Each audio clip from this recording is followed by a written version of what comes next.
അച്ചാറുകൾ എന്ന് പറയുമ്പോൾ നമുക്ക് മലയാളീസിനൊരു പ്രത്യേക ഇഷ്ടമാണല്ലേ. അച്ചാർ എന്ന് പറയുമ്പോൾ തന്നെ പല ടൈപ്പ് അച്ചാറുണ്ട്. നാരങ്ങ, ലൂബിക്ക, തിരുമാമ്പുളി, അങ്ങനത്തെ പല ടൈപ്പ് അച്ചാറുണ്ട്.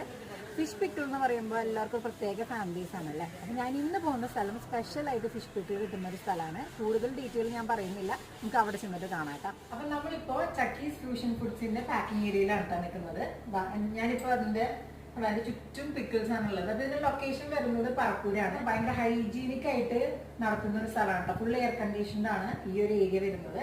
അപ്പൊ ഇതിൽ തന്നെ 4 വേരിയൻസിനാണ് ഇവിടെ പിക്കിൾസ് വരുന്നത് കേട്ടോ. ഫസ്റ്റ് വൺ എന്ന് പറയുമ്പോൾ സ്വീറ്റ് ആൻഡ് സോർ ആണ്. Second one classic. ക്ലാസിക് എന്ന് പറയുമ്പോൾ നമ്മൾ സാധാരണ നമ്മൾ പിക്കിളിന്റെ ഒരു ടേസ്റ്റ് ഒക്കെയാണ് വരുന്നത്, പക്ഷെ കുറച്ചും പ്രീമിയം ടേസ്റ്റ് ആയിരിക്കും. Next herbs and spices. പിന്നെ ലാസ്റ്റ് വൺ ക്ലാസിക് ഹോട്ട്. പിന്നെ ഇതിന്റെ ബേസിക് മെയിൻ ഇൻഗ്രീഡിയന്റ് എന്ന് വെച്ച് കഴിഞ്ഞാൽ സീർ ഫിഷ് ആണ്, അതായത് നമ്മുടെ നെയ്മീൻ. അപ്പൊ ഇതിന്റെ ഒരു ലോങ് വീഡിയോ ഞാൻ ഇടുന്നുണ്ട്, അപ്പൊ നിങ്ങൾ എല്ലാവരും കണ്ടു നോക്കാം കേട്ടോ.